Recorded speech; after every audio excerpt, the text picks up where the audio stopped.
Sabe, eu sinto que tem uma fadiga de tela no ar. Parece que tá todo mundo cansado. Totalmente. Para usar qualquer IA, hoje em dia a gente tem que parar o que tá fazendo, pegar o celular, destravar, achar o app. É todo um ritual, né? Cheio de atrito. E a gente viu o resultado disso. Várias tentativas de hardware de IA, como o Humane AI Pin, o Rabbit R1. Nossa, que, sendo bem sincera, foram fiascos espetaculares. Exatamente. A promessa era enorme, mas a execução deixou muito a desejar. Pois é. E é por isso que as fontes que a gente analisou para hoje são tão fascinantes. Elas apontam para um projeto secreto da OpenAI, codinome Gumdrop, que parece ser a tentativa deles de resolver exatamente esse problema. A grande pergunta que fica é: o que a OpenAI, que é uma empresa de software no topo do mundo, acha que sabe que as outras não sabiam? O que faz eles acreditarem que vão ter sucesso onde todo mundo, assim, quebrou a cara? Essa é a pergunta de $1 bilhão. Ou melhor, de vários bilhões, como a gente vai ver. Então, nossa missão aqui hoje é desvendar essa história. Com base nas fontes, vamos mergulhar fundo para entender o que é esse tal de Gumdrop, quem está por trás dele, e tem um nome aqui que é de cair o queixo. E principalmente qual é a estratégia, porque uma empresa de software está se metendo com hardware e, claro, se eles têm alguma chance real de acertar dessa vez. Então vamos começar pelo básico, o que as fontes dizem que esse aparelho é. Certo. Pelo que tudo indica, e isso é um ponto-chave, não é para substituir o celular. Ah, então não é um smartphone killer. Não. A ideia é ser um terceiro dispositivo principal, para andar junto com o seu smartphone e seu laptop. E o formato dele, aí já é o primeiro grande diferencial. É o que mais me chamou a atenção. As fontes descrevem como, tipo, uma caneta. Isso, uma caneta talvez um pouco mais grossa, do tamanho de um iPod Shuffle antigo, sabe? Lembro. Bem pequeno. Leve o suficiente para usar no pescoço ou prender no bolso. E a parte mais radical. Sem tela. Exatamente, sem tela. Essa ausência da tela já é uma declaração de intenções, né? É fortíssima. A interface principal é a voz com um microfone de alta qualidade. E também uma câmera. Mas o recurso que mais se destaca nas fontes, que parece ser o carro-chefe inicial, é a parte das anotações. É a capacidade de digitalizar anotações manuscritas em tempo real e enviar direto para o ChatGPT. Isso pra mim. Isso ataca uma dor real. Eu tenho pilhas de cadernos com anotações de reunião, de ideias. Quem não tem? Eu sempre falo, um dia eu organizo tudo, mas esse dia nunca chega. Minha vida profissional tá presa naquelas páginas. A ideia de só escrever e aquilo virar mágica, sabe? Resumido, organizado. É quase um sonho. E é um hábito que a tecnologia nunca resolveu direito. Ou você tira uma foto da página, ou fica horas redigitando. Exato. Eles estão mirando num comportamento que existe há séculos, em vez de forçar um novo. As fontes também mencionam bastante um modo de escuta sempre ativo. Ah, isso aí. Que permitiria uma conversa fluida com a IA, sem precisar falar "Ei, ChatGPT" toda hora. A IA estaria ali, no contexto, pronta para ajudar. Essa ideia de sempre ativo já me acende um alerta de privacidade gigante, que a gente tem que falar sobre. Mas antes, tem a filosofia por trás disso.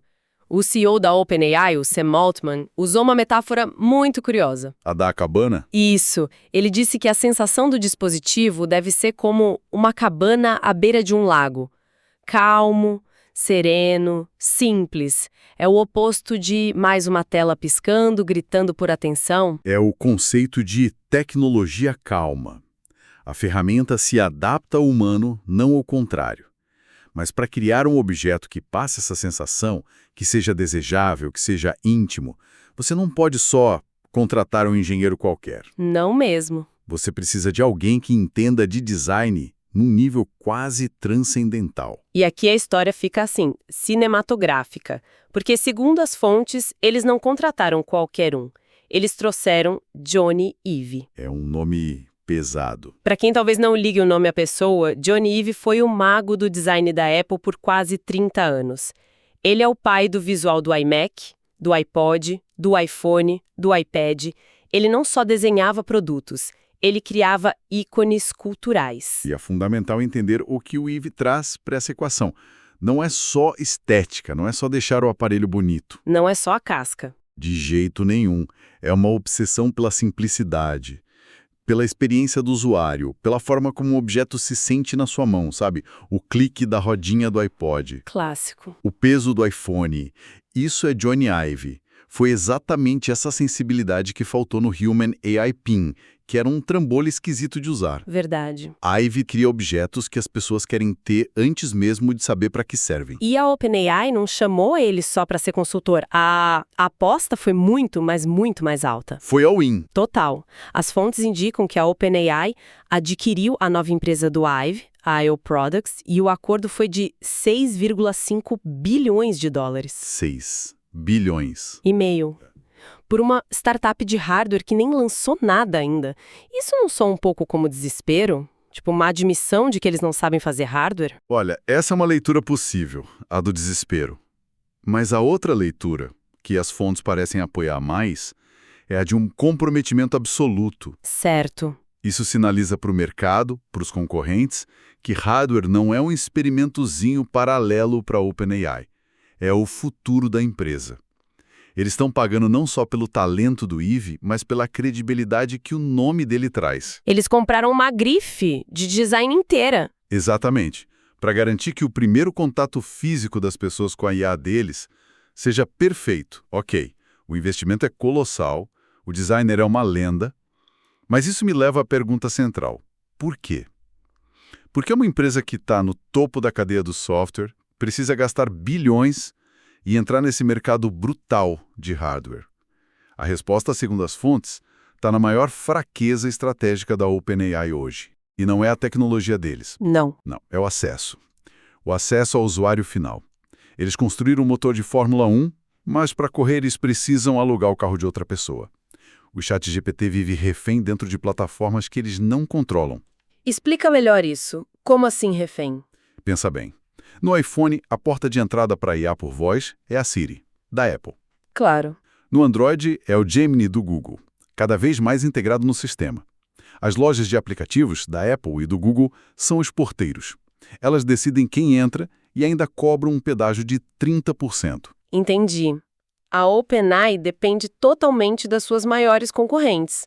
É uma posição bem vulnerável. Incrivelmente vulnerável. Mas será que é tão grande assim o risco? O ChatGPT é um fenômeno. As pessoas vão atrás dele. A Apple ou o Google se arriscariam a bloquear um serviço tão popular? O risco não é um bloqueio da noite para o dia. É a morte por 1000 cortes, sabe? É a Siri de repente ficar misteriosamente melhor, mas mantendo o usuário no ecossistema da Apple. É o Gemini ser opção padrão no Android, enquanto o ChatGPT exige mais cliques para usar. O caminho de menor resistência. Sempre. E isso não é teoria. As fontes citam um depoimento judicial do processo antitrust do Google, onde o chefe do ChatGPT na OpenAI, o Nick Tolley, admitiu com todas as letras que eles temem ser marginalizados ou bloqueados por essa gigante. Nossa. As pessoas, no geral, usam o que já vem de fábrica.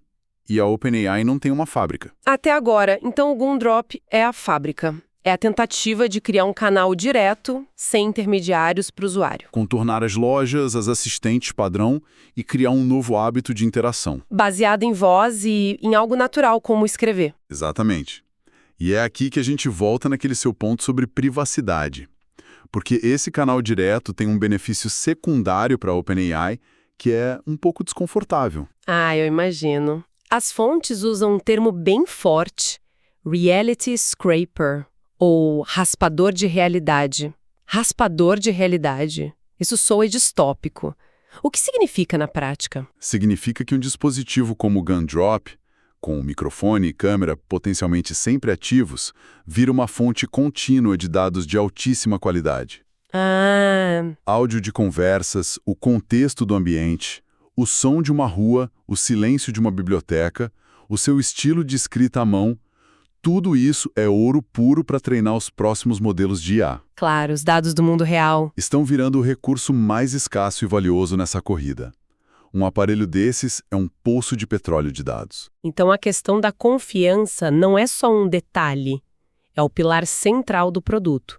Como eles vão convencer as pessoas a carregar um microfone que está essencialmente minerando a vida delas para treinar uma IA? Essa é, sem dúvida, a maior barreira. A confiança vai ser construída ou destruída nos detalhes. Vai ter um botão físico para desligar o microfone, uma luz de LED que mostra quando está gravando Transparência total. e controle absoluto na mão do usuário. Sem isso, o projeto já nasce morto. Mas se eles acertarem, a recompensa estratégica é imensa. E falando em recompensa, como eles vão ganhar dinheiro com isso? Hardware tem margem apertada. A aposta não pode ser só vender canetas de IA. Você está certíssima. O lucro no hardware é secundário. As fontes apontam para a clássica estratégia Kindle da Amazon. Ah, faz sentido. As estimativas de preço de varejo do Gumdrop ficam entre 199 e 299 dólares, com um custo de produção ali entre 70 e 120 dólares. A margem existe, mas não é o jogo principal. Então, a caneta não é o produto, é o anzol. É o anzol perfeito. O objetivo é usar o dispositivo com preço acessível para converter os compradores em assinantes do ChatGPT Plus. Que hoje custa 20 dólares por mês. Exato. Faz a conta. Se um usuário ficar assinante por 2 anos, ele gera 480 dólares em receita de assinatura. Isso paga o aparelho várias vezes. O hardware é um meio para um fim. Trancar o usuário no ecossistema de assinatura da OpenAI. Isso faz todo sentido. O Gumdrop não é um produto isolado. Ele é a ponta de lança, a manifestação física de uma estratégia muito maior para garantir distribuição. E se a gente conecta os pontos, as fontes revelam outros movimentos que mostram essa mesma mentalidade de garantir o acesso a qualquer custo. Tipo o quê? Há rumores, por exemplo, de que a OpenAI poderia querer o Pinterest como um alvo de aquisição por volta de 2026. Pinterest, a rede social de fotos. O que eles iriam querer com o Pinterest? Pensa nos ingredientes. Quase 600 milhões de usuários. Um banco de dados gigantesco de imagens de produtos, moda, decoração e, o mais importante, altíssima intenção de compra. As pessoas vão lá para planejar o que querem comprar. Imagina combinar isso com a IA da OpenAI. Poderia virar um motor de descoberta e comércio totalmente novo. Um assistente de compras pessoal que contorna completamente o Google. Uau! E não foi só isso. Teve algo ainda mais audacioso naquele mesmo depoimento judicial, certo? Sim. O mesmo executivo da OpenAI revelou que a empresa estaria interessada em comprar o Google Chrome caso os reguladores forçassem o Google a vendê-lo. Comprar o Chrome? Isso é jogar em outro nível. O Chrome não é só um navegador, é o portal de acesso à internet para bilhões de pessoas. Ser dono do Chrome seria como ser dono de todas as estradas da internet. Então o quadro geral fica claro. A OpenAI está jogando xadrez enquanto os outros talvez estejam jogando damas. Eles estão se preparando para um futuro onde a qualidade dos modelos de IA entre os grandes players OpenAI, Google, Anthropic. se torne muito parecida. A inteligência em si vira uma commodity. E quando a inteligência é uma commodity, o poder não está em quem tem um modelo um pouquinho melhor. O poder está em quem controla a interface, o ponto de contato, a distribuição. Quem controla como as pessoas interagem com a IA, controla todo o resto. Exato. O hardware com o Johnny Ive, o interesse no Pinterest, o sonho de comprar o Chrome, são todas peças no mesmo tabuleiro para garantir o controle desse ponto de contato. Ok, então vamos amarrar tudo isso. O que a gente tem é um Gumdrop, uma caneta de IA sem tela, desenhada por uma lenda da Apple. Que promete uma interação mais calma e natural. Mas por baixo do capô é uma jogada de sobrevivência e dominação da OpenAI para criar um canal direto com os usuários, coletar dados valiosos e contornar os gigantes que hoje controlam o acesso. É a síntese perfeita. E isso nos traz de volta ao maior desafio de todos, que permeou toda a nossa conversa: a confiança. A confiança. O sucesso ou o fracasso desse dispositivo de bilhões de dólares não vai ser decidido pela tecnologia ou pelo design. Vai ser pela capacidade da OpenAI de convencer milhões de pessoas a colocar um raspador de realidade no bolso. É uma barreira psicológica e de privacidade imensa. O fracasso do Many PIN não foi só técnico, foi social. As pessoas se sentiam estranhas, vigiadas. Precisamente. Sem esses controles físicos claros, sem transparência radical sobre os dados, o Gumdrop vai ser só mais um gadget caro na prateleira dos fracassos da IA. A confiança do usuário não é um feature, um recurso. É o sistema operacional inteiro para um dispositivo como este.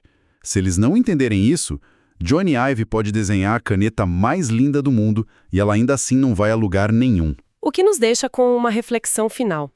A tecnologia nas últimas décadas nos prometeu mais conexão, mais produtividade, mas para muita gente o resultado foi mais distração, ansiedade, a sensação de estar sempre ligada. Sim, a pergunta é: um dispositivo projetado para ser calmo, para se integrar a um hábito antigo e analógico como escrever, pode ser o primeiro passo para uma relação mais saudável com a inteligência artificial?